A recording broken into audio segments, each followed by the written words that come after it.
A man took a loan from a bank at the rate of 12% per annum simple interest. After 3 years, he had to pay rupees 5,400 interest only for the period. The principal amount borrowed by him was.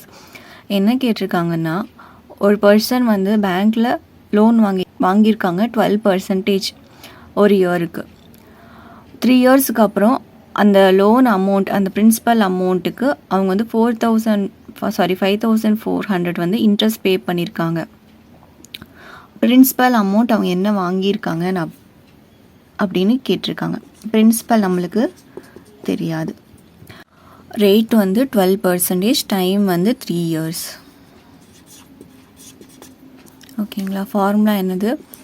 SI is equal to PTR divided by 100. So P நம்மளுக்கு தெரியாது. T வந்து 3 years, R வந்து 12 divided by 100, simple interest 5,400. So P is equal to 5,400 into 100 divided by 3 into 12. ஓகேங்களா? 1 3 is 3 பண்ணலாமா? 1 3 is 3, balance 2. எவ்வளோ வரும்? 8 3s are 24. 1,800 into 100 divided by 12.